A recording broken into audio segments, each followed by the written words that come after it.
Bonjour à tous, bienvenue sur la chaîne YouTube Mécanique Sportive, c'est Nicolas. Aujourd'hui je suis ici en studio pour vous présenter le nouveau Renault Captur et comme vous pouvez le voir déjà sur ces premières images, il évolue pas mal en tout cas sur l'aspect extérieur. Comme d'habitude, on va faire le tour de cette voiture, je vais vous parler des différentes motorisations, de toutes les évolutions qu'il y aura sur cette voiture, je vous redonne les caractéristiques techniques, les dimensions, etc. Et pour les essais, ce sera très bientôt. Le Captur, il s'est vendu à plus de 2,2 millions d'exemplaires. Ça fait déjà une dizaine d'années qu'il est sorti. Il était arrivé en 2013.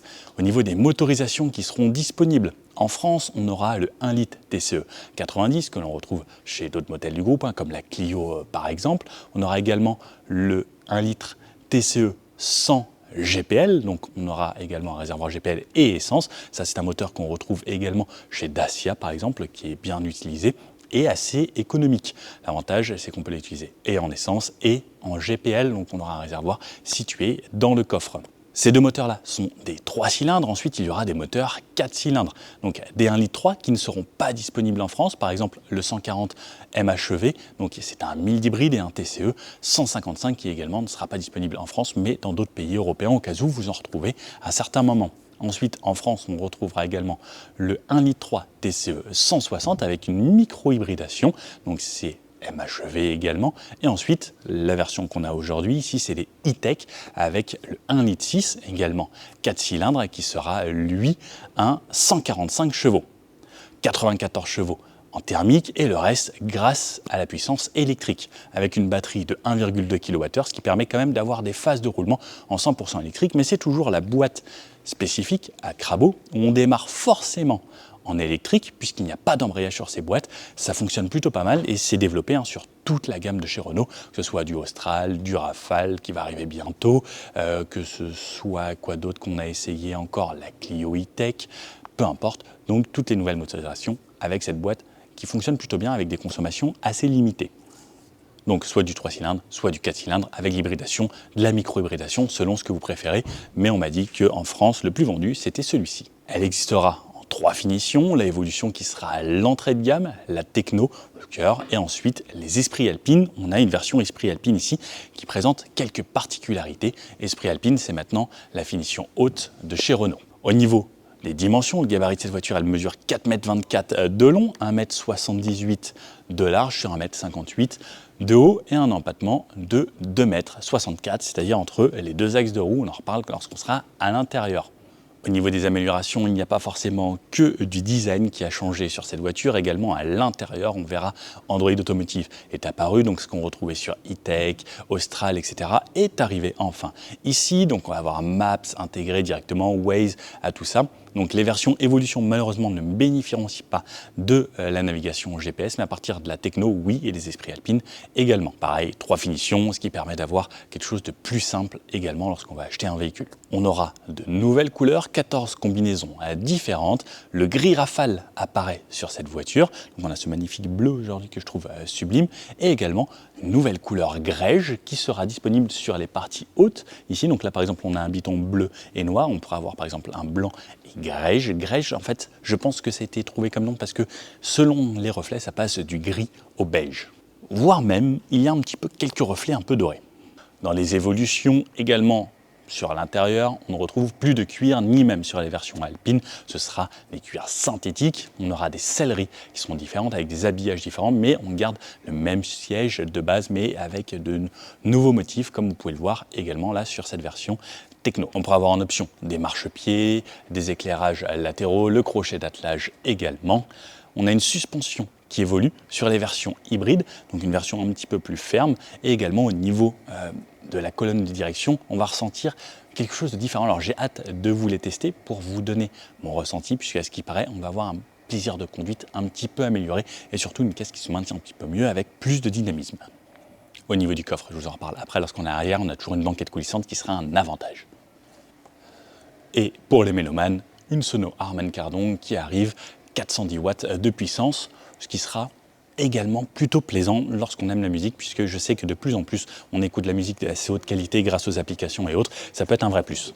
Sur la partie avant, donc là on va voir énormément de différences. Déjà on va commencer par ce capot ici qui a totalement changé, qui est beaucoup plus à plat, qui donne plus de stature à ce véhicule et des lignes travaillées différemment, mais surtout là, il paraît massif. Avant, le Capture, ça paraissait mignon. C'était des formes un petit peu arrondies et autres.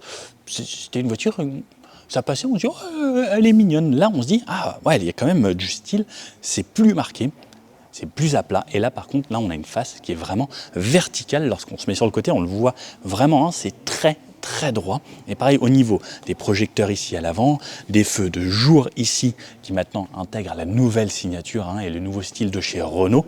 Donc ça on s'en rappelle. Maintenant c'est 2 losanges en fait qui sont de chaque côté pour rappeler le côté Renault. Donc avec un style différent également sur toutes les voitures, mais on l'avait découvert également sur Clio et là c'est apparu. Donc sous ce capot on retrouve les différents moteurs, comme je disais, 1 litre, 1 litre 3 ou 1 litre 6 en version hybride comme ici. Ensuite, à partir de là, également, c'est tout nouveau. Tout est nouveau sur cette face avant. De là à tout en bas, tout a changé. On en a parlé un petit peu avec les designers. Ils ont vraiment évolué sur les choses. Le nouveau logo Renault maintenant qui est présent sur toutes les voitures. Et ensuite, là, on peut voir que c'est fermé. Donc ça, on le retrouvera sur les futurs également qui arrivent. Donc une partie un petit peu pliée avec là du style, avec des rappels de bleu sur la partie noire, mais en fait tout est peint, on a l'impression d'un effet 3D. Alors je ne sais pas trop comment c'est fait, mais on a l'impression qu'en fond, par-dessus, il y a une sorte de plexi qui est amené, et par exemple sur le Scénic c'était encore différent, mais on retrouve toujours ce même style avec ce logo ici qui vient en 3D, qui ressort de cette calandre, et ensuite c'est parti plane, et ensuite on peut voir que là ce bandeau vient se fondre dans les feux, et pareil, les phares avant, petite partie. Peut-être que ça joue pour l'aérodynamisme, mais on peut le voir que c'est des choses de très droit, des lignes tendues, et toujours 1, 2, 3, 4, 5 blocs, 100% LED sur toutes les voitures, même dès la première version. Lorsqu'on redescend un petit peu plus bas, donc c'est parti en forme de demi-losange qui intègre toujours des rideaux d'air ici pour jouer sur le côté aérodynamique, et cette fois-ci donc les parties entrée d'air ouvertes sont descendues ici, elles sont assez discrète et la caméra également est passée juste en dessous, en plein centre. Alors ce que j'aime bien, c'est que c'est bien centré, c'est bien aligné. Donc petite entrée d'air ici, le support de plaque qui est intégré là sur cette version Esprit Alpine avec cette sorte de lame ici que l'on connaît, qui pose un petit peu, qui était un peu appelé à la lame F1 sur les autres versions, en gris comme ça, le gris mat. Ensuite des parties plastiques ici qui met les entrées d'air et le capteur ici pour les aides à la conduite, puisqu'on va avoir la aide à la conduite de niveau 2, de plus en plus d'aide à la conduite, ça c'est l'avantage, et petit à petit ça descend sur les versions les plus entrées de gamme. C'est pareil, ça commence d'abord sur les versions haut de gamme et petit à petit ça descend, et un jour on aura de la conduite autonome sur toutes les voitures. Ensuite on peut voir la lame ici également qui rappelle cette couleur, donc ça c'est assez joli, pareil c'est travaillé, c'est un petit peu plié ici et vertical sur la partie centrale, ça donne du style, et une petite bande noire, pareil, des petits inserts un peu partout, et pareil cette partie là, je l'avais trouvé hyper marquée sur Scénic, et là on peut le voir également que lorsqu'on bouge et qu'on remonte, on voit que c'est assez saillant, ça a du style. On retrouve sur l'eau toujours 2 essuie-glaces, un très long, et ce qui m'éclate à chaque fois, personne n'en parle jamais, regardez celui-ci, comment il est tout petit, il doit faire 30 cm, tout petit pour juste le haut. Caméra ici pour la conduite de niveau 2 et les aides à la conduite également. Et ensuite sur le bas, donc on retrouve cette partie plastique qui vient se fondre petit à petit dans les arches de roue, qui vient élargir gentiment, et ça nous amène sur le côté. Ce côté donc, les arches de roue, comme je vous disais, en plastique qui viennent sur le bas, c'est ce qu'il y a sur quasiment tous les SUV depuis quelques temps. Pareil également à l'arrière, ça donne ce côté un petit peu plus baroudeur à ces voitures. On retrouve toujours ces lignes sur le côté assez fluides. Là, on peut le voir autour des arches de roue, donc au-dessus, on a encore un arrondi pour justement donner ce cette impression de grandeur des roues puisque ça étire, ça donne des formes arrondies. Donc à l'œil, ça donne cette impression et surtout, comme on a une version Esprit Alpine, on retrouve des jantes spécifiques. On aura des nouvelles jantes également sur les versions 18 pouces, on aura du 17, 18 et 19 pouces et également ces jantes Esprit Alpine ici qui sont retravaillées spécifiquement et qui amènent un petit peu le même style qu'on avait découvert sur Austral et sur Espace, il me semble. Toujours avec le petit mot Alpine ici, les centres de roues avec les nouveaux logos Renault et on retrouve bien sûr des freins à disque à l'avant et à l'arrière. On aura une montre spécifique pour les versions Esprit Alpine également, donc avec du 225-19. Sur le haut, on a une partie biton, partie noire ici, bleu ici. Alors je ne suis pas sûr que toutes les combinaisons soient possibles. Je ne pense pas que le bleu et le grège aillent très bien ensemble, par exemple. Peut-être que le rouge et le grège, oh pourquoi pas. En haut, l'antenne type requin, les poignées type frigo sur les côtés, elles ne sont pas en haut dans les portières, et quelque chose d'assez fluide. Ce que j'aime bien, c'est qu'on a ce rappel rouge ici des blocs optiques arrière, on va en reparler lorsqu'on sera sur l'arrière, et le badge Esprit Alpine également qui est différent de d'habitude. Cette fois-ci, il est plus intégré, il est encore plus apparent, plutôt que souvent c'est une petite partie plastique qui s'intègre toujours sur cette partie de l'aile. Là, il est un petit peu différent. On retrouve des rétroviseurs noirs avec des caméras, puisqu'on aura un pack de caméras 360 degrés. Je vais vous montrer ça à l'intérieur. Un petit coup de 3/4 arrière. Alors là, sur l'arrière, il y a beaucoup moins de choses qui changent. Surtout cette partie qui reste comme l'ancienne, mais en fait, c'est juste que la partie ici, là, en plastique, est passée transparente plutôt que rouge, et ça nous laisse voir l'intérieur, et ils l'ont teinté un petit peu plus, comme ça a été fait sur le modèle de la Clio. Donc la Clio que je vous avais présentée également. Vous vous rappelez, à la base, c'était un peu plus rouge. Là, on est devenu une sorte de feu Lexus un petit peu. Alors, c'est pas chromé à l'intérieur, heureusement, parce que ça faisait trop bling-bling début des années 2000. Alors que là, on a ces parties noires, ce qui donne un petit peu de modernité, un peu d'agressivité, et en plus ça contraste bien avec le bleu et le rouge, surtout je trouve, ça amène un petit peu plus de touches sportives, on va dire. Et toujours cette grande ligne qui traverse, juste ici, je vais vous mettre le clignotant, parce que vous savez très bien que j'aime bien vous mettre les clignotants. Hop. Et les clignotants, donc sur l'arrière, ça ressemble à quoi? Ah, il est là, ah c'est beau avec la forme de C comme ça, c'est plutôt joli. Et il n'est pas en défilement, mais il a une impulsion, vous savez, c'est pas juste il est fort d'un coup, c'est progressivement, ça vient. Je trouve ça sympa. Très bien placé sur l'avant, puisqu'en fait, il ne vient pas éteindre le feu de jour. Ça, c'est une bonne chose. Il a son petit bandeau spécial à lui. Et on est bien sûr en full LED à l'avant comme à l'arrière. Et plein arrière, donc la petite antenne type requin là-haut, le long béquet ici qui sert toujours pour l'aérodynamique. Plus c'est long, plus c'est aéro. Long bandeau LED ici pour le troisième feu stop. L'essuie-glace, ça qui est toujours un vrai avantage. Le logo Renault qui intègre la caméra ici en plein centre. Alors moi j'avoue que je suis pas très fan de ça, mais pourquoi pas, je préfère quand elle est placée différemment et qu'on a juste le logo de la marque. Après, à vous de me dire ce que vous préférez. Le capture ici en plus qui est marqué dans ce gris chromé, on va dire anodisé, un petit peu chrome noir, qui est assez joli, qui rappelle vraiment le logo avec ses couleurs. Quelque chose d'assez simple, donc ça n'évolue pas. Et juste petit changement sur le bas, ici sur ce ski arrière qui est un petit peu plus droit plutôt que des arrondis pour donner plus le côté un peu stylé. Partie plastique ici en plein centre, donc au cas où on vous rentre dedans ici, c'est plus facile à changer, ça coûte moins cher. Le e-tech, rappelez, de ce côté-là pour les gens qui auront des versions hybrides, et vous pouvez en voir beaucoup. La plupart, je crois qu'on les voit comme ça en plus. Sinon, le deuxième plus gros volume des ventes en France, c'est le TCE 90, donc avec le petit moteur 3 cylindres 1 litre, qui est plutôt économique également, et surtout bien moins cher que ces versions e-tech. D'ailleurs, les prix, ils n'ont pas voulu me les donner aujourd'hui, je vous en reparle un petit peu plus tard quand on l'essaye. Au niveau du volume de coffre différent, puisque la banquette arrière est coulissante sur 16 cm, je vous remonte ça dès que je m'assois dedans, à partir de, sur les versions essence, 484 litres jusqu'à 616 litres. Pour les versions hybrides, donc ce que j'ai aujourd'hui, un petit peu moins d'espace puisqu'il y a une batterie de 1,2 kWh sous le plancher, 348 litres jusqu'à 480 litres. Donc en gros, le coffre qu'on a là, c'est le minimum dans les versions essence et c'est le maximum dans ces versions hybrides. 348 litres, effectivement, c'est pas forcément très généreux pour un SUV, mais c'est une version hybride, donc bon, pourquoi pas. Après, 480. Lorsqu'on avance, par contre, on a quasiment plus de place aux places arrière. Ah, on a quand même un plancher quasiment plat ici, à partir du seuil de chargement. En dessous, on peut retrouver, par exemple, de quoi mettre sa petite sacoche ici. Est-ce qu'elle tient en vertical? Ouais.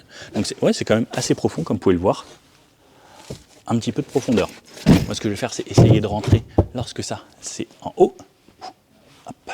J'ai pas mis de ceinture aujourd'hui en plus. Aïe, aïe, je me suis fait mal. Pas casser la voiture. sont pas encore produites vraiment pour de vrai. Bon, vous voyez comme d'hab ça passe, plage en dur. Ici, un petit crochet de ce côté, tout petit. Alors par contre, il n'a pas l'air très pratique pour accrocher les sacs de ce côté ici. Et un autre ici avec une lumière, avec une ampoule encore. Fixation Top Taser Isofix sur les banquettes et banquettes qui se rabat en 40-60 de ce côté-là. Bon alors, au niveau des places arrière de cette voiture, qu'est-ce que ça va donner dans cette version Esprit Alpine? Alors, un intérieur très sombre dans l'Esprit Alpine puisque tout est noir. Pas forcément. Dommage que dans les esprits alpines, on n'ait peut-être pas de couleur plus claire. J'aurais bien aimé un esprit alpine couleur claire, avec des tissus, mais quand même des surpiqûres bleues, ça aurait pu être sympa. Bon, sur le côté, des plastiques durs, quasiment partout, sauf une sorte de petit tissu ici et un accoudoir en imitation cuir, avec les surpiqûres grises et bleues. La commande de fenêtre, alors est-ce que la fenêtre s'ouvre jusqu'en bas? La fenêtre ne s'ouvre malheureusement pas jusqu'en bas, juste un petit peu ici. On aura quand même cette partie. Je vais voir lorsque je m'insère à l'intérieur.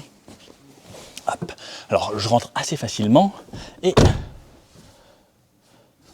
comme j'ai la partie ici qui vient se mettre à l'arrière, c'est pas trop gênant, un petit peu par contre sur l'avant-bras, la fenêtre, où au bout d'un moment ça peut faire mal lorsqu'on a bien roulé comme ça.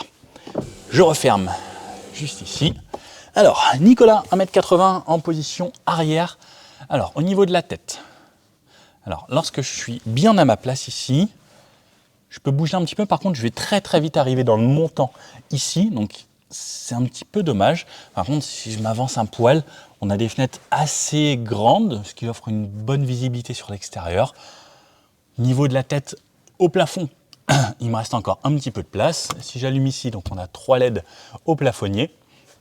Au niveau des genoux, j'ai réglé le siège à l'avant pour moi, en siège électrique, celui-ci en plus.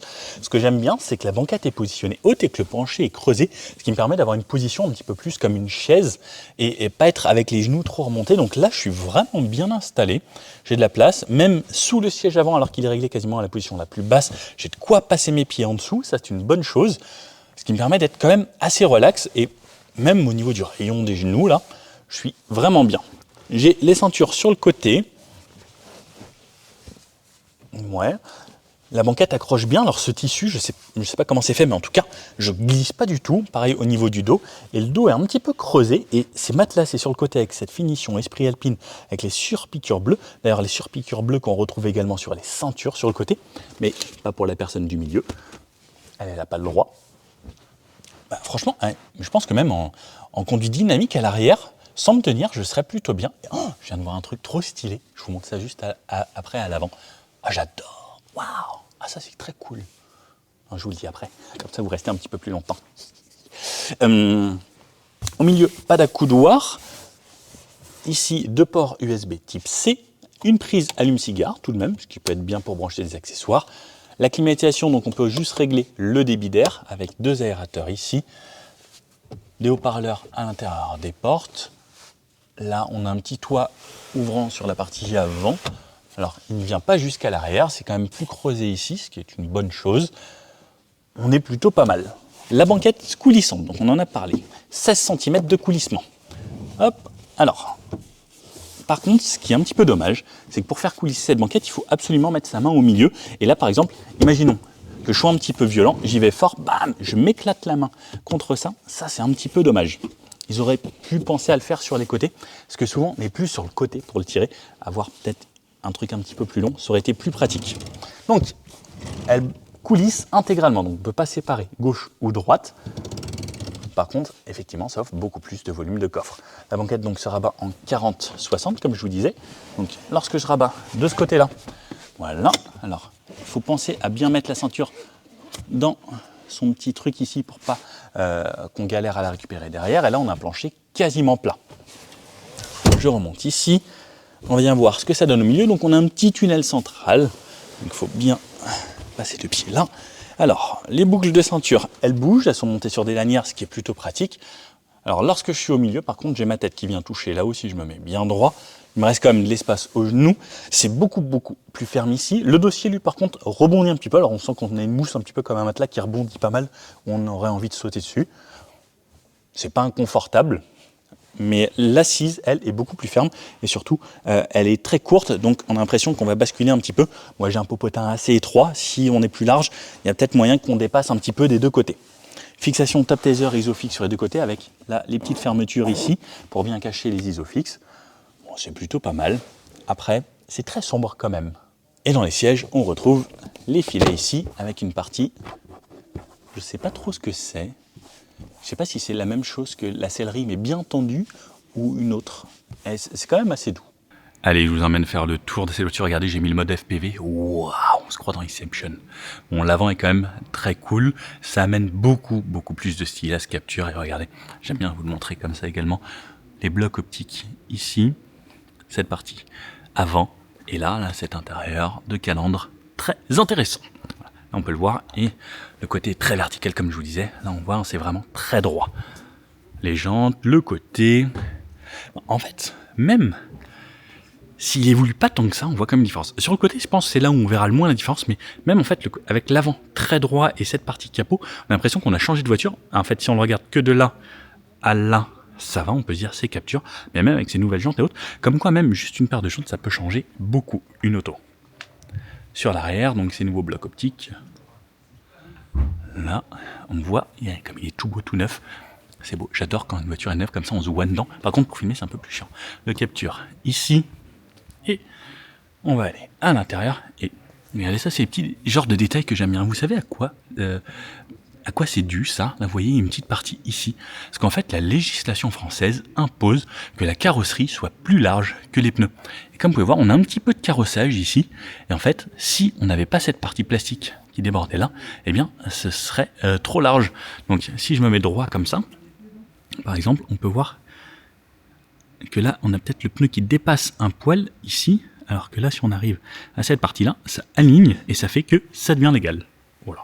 Chez Ferrari aussi, ils avaient fait ça sur le haut des Ferrari, des SP1 ici, il me semble, il y avait juste donc l'arête et une toute petite partie plastique ici pour justement mettre le pneu droit et la carrosserie qui dépassait pas. Allez, poignée, type frigo, juste ici. La portière. Alors là, je vais éteindre les phares parce que sinon ça va sonner. La partie sur le côté, donc on peut voir ici qu'on a un bandeau LED à l'intérieur, ce que je trouve très sympa, donc qui est éclairé avec une sorte de bleu turquoise à ce moment. Petite partie finition, tissu, plastique dur par contre sur le haut et sur le bas, plastique dur partout, même là, au niveau de la poignée. Ensuite cette sorte d'imitation cuir avec les surpiqûres ici en bleu et en gris, les commandes de fenêtre comme on connaît avec les réglages de rétroviseur à cet endroit-là, la poignée, donc ça n'a pas d'évolution, et on peut voir le seuil de porte alpine, puisque version esprit alpine, avec, je ne vous l'ai pas montré sur le côté, mais là, juste ici. Les sièges sont électriques pour ces versions, et donc là on peut voir les sièges alpines. Les sièges différents, donc sur les autres versions, ressemblent à ça. Et je ne sais pas si je peux m'incruster, attendez, je vais essayer de demander, je vais vous le faire différemment. Regardez, il y a des studios. Tac.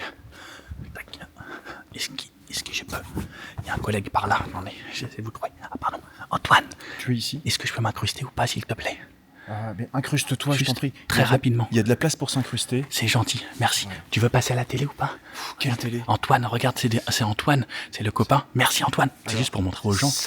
Tu voulais montrer mon capture techno, c'est ça? C'est le e-tech hybride techno, en finition techno. Merci beaucoup. Et je vais passer. Donc comme ça, Antoine, merci beaucoup. Échange de bons procédés, je vais aller voir ton esprit alpine. Très bien, parfait. Merci, comme ça. Je montre rapidement l'intérieur de celui-ci. Hop. Ça, c'est cool avec les copains. Donc l'intérieur ressemble à ça, comme vous pouvez voir ici, avec cet intérieur-là. Donc les sièges par contre sont manuels sur ceci. Et de l'autre côté, ça ressemble à ça. Je trouve ça plutôt cool. L'intérieur est différent et pareil, on pourra avoir le tableau de bord différent. Et également le tissu dans les portes. On a quand même du LED de ce côté-là. Et sur l'arrière, ça ressemble à ça. Donc pareil, du tissu. Donc on a la même sellerie, c'est juste que c'est différent au niveau de l'habillage. Et alors là, ce tissu est assez agréable, il est plutôt doux. Ah, par contre, il a une ceinture. Ah non, c'est juste les reflets. Alors, je sais pas si elle est un peu bleutée ou pas. Allez, je la sors. Ah non, c'est noir. C'est en fait les reflets que ça donnait avec la lumière juste ici. Et je vais aller retourner là-bas. Et donc, ce côté grège dont je vous parlais, avec, hop, je l'avais pas vu ça sur le mien. Ce côté différent. Et donc, le techno avec ces jantes-là.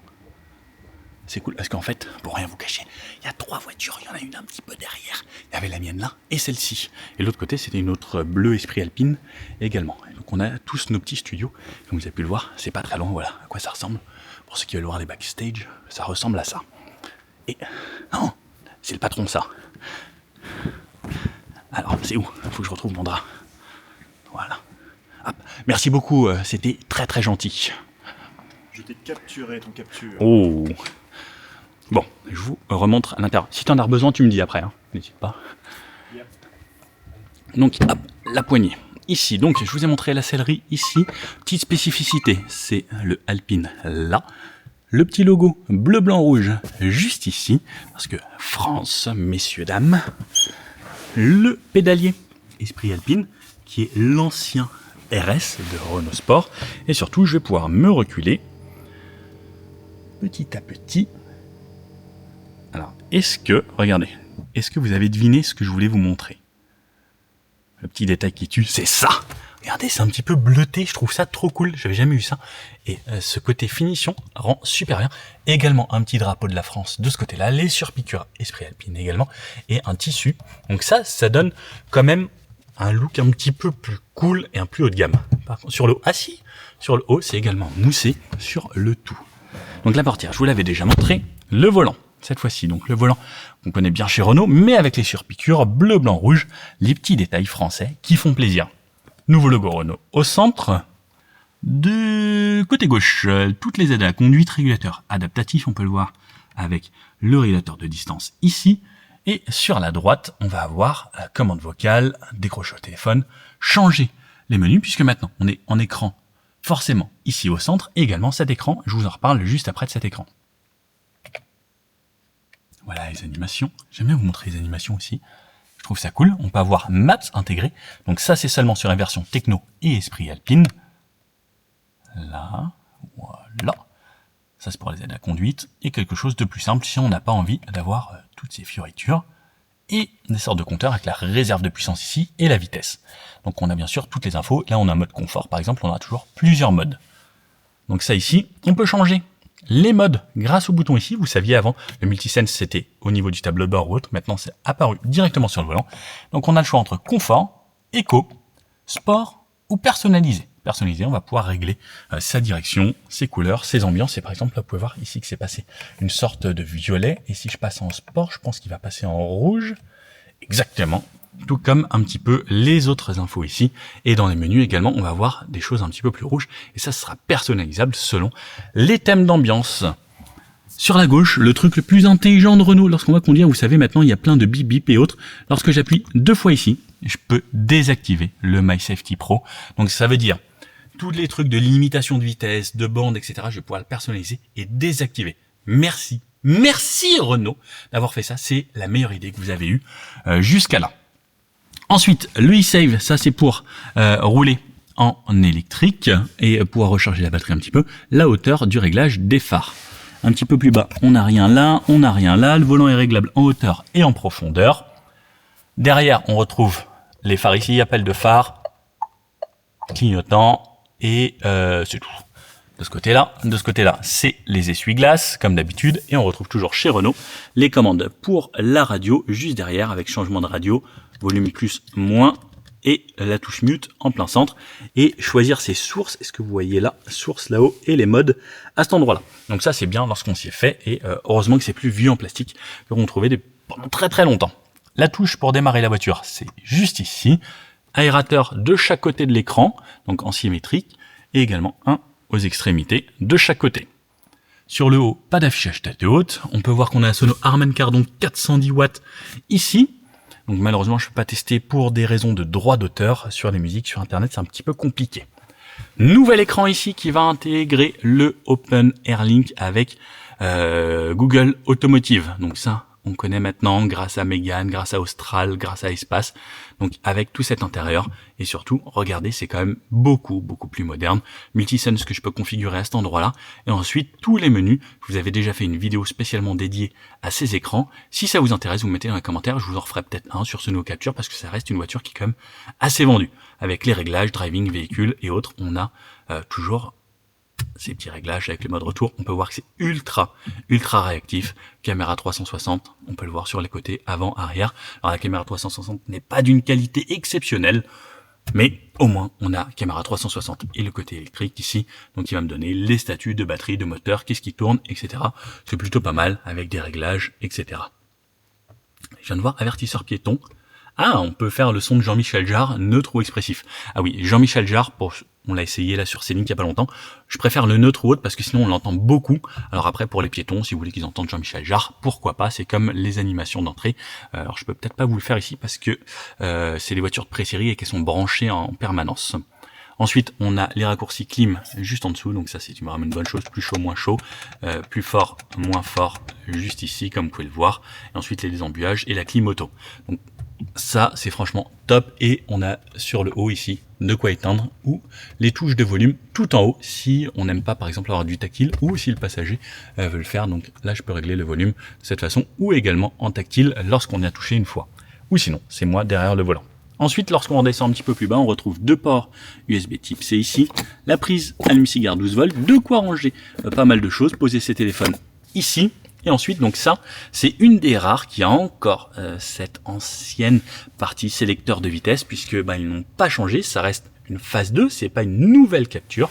Donc on appuie toujours ici, drive, reculer de cette façon, et break pour pouvoir utiliser le mode régénératif un petit peu plus, et la touche parking juste ici. On peut voir la clé.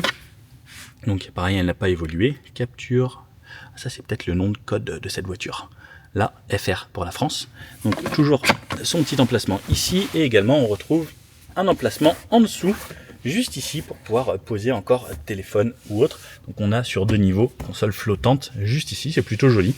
Alors l'accès n'est pas forcément le plus pratique, mais voilà, il faut reculer cette partie pour pouvoir y accéder assez facilement. Je vais laisser ça là. Frein de stationnement ici, le auto hold qui est un vrai plus. Double porte-gobelet avec une petite finition assez jolie. Et la coudoir ici, alors tout petit peu moussé, un petit peu ferme. Et ce qui se lève, il se lève. Donc, une petite partie ici où on pourra rentrer une main à peu près. Voilà à quoi ça ressemble à l'intérieur. Le siège alpine, donc on peut le voir, le petit bandeau LED. On n'a pas de LED sur l'arrière par contre. Les sièges ressemblent à ça. Et sur la partie haute, donc cette partie toit ici, donc avec le store en tissu manuel. Et pour ouvrir, voilà, lorsqu'il s'ouvre, avec toujours le petit déflecteur ici, pour ne pas qu'il y ait trop de vent à l'intérieur. Et on peut l'ouvrir sur plusieurs niveaux. Alors ce que j'aime bien, c'est ça justement, parce que c'est pas tactile ou autre, on peut choisir son niveau. Et je trouve ça plutôt intelligent. On retrouve double LED ici. Et on peut juste également, voilà, juste lever la partie haute sur le premier écran. Ça c'est top. Les pare-soleil avec un éclairage, les miroirs, de quoi tenir son porte-carte, les rétroviseurs avec le coin bombé, donc ça c'est bien, et avertisseur d'angle mort, et ils sont bombés des deux côtés. Et ce petit côté bleu là, je vous jure, j'adore ce truc. C'est le petit détail sur la voiture que je trouve vraiment canon. La boîte à gants, donc on a toujours énormément d'espace chez Renault, ça c'est une bonne chose. Donc qui s'ouvre avec un amorti, là de quoi mettre les documentations, et on peut mettre 2 grandes bouteilles d'eau au fond, donc ça c'est vraiment top avec les petits éclairages.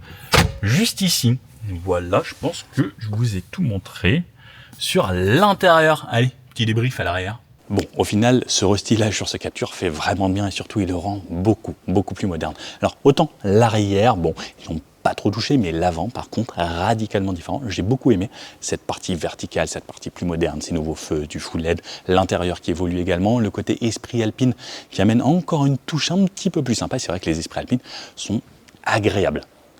Les couleurs, le truc grèche, n'hésitez pas à me dire ce que vous en pensez. Les jantes esprit alpine, c'est pareil. Les jantes, ça change tellement une voiture. C'est pour ça que même avant, hein, quand le tuning avait commencé, c'était beaucoup plus commun, beaucoup de gens changeaient les jantes. Ça se fait de moins en moins d'ailleurs, le tuning. On entend moins parler. J'adorais le Paris Tuning Show. Qui a connu le Paris Tuning Show d'ailleurs? N'hésitez pas à me le mettre dans les commentaires si vous y étiez déjà allé. J'adorais. Je crois que c'était vers le Bourget. J'avais trouvé ça fou. C'est la première fois que je voyais des voitures de drift et j'avais croisé Snoop Dogg pour la petite info comme ça. C'était assez marrant.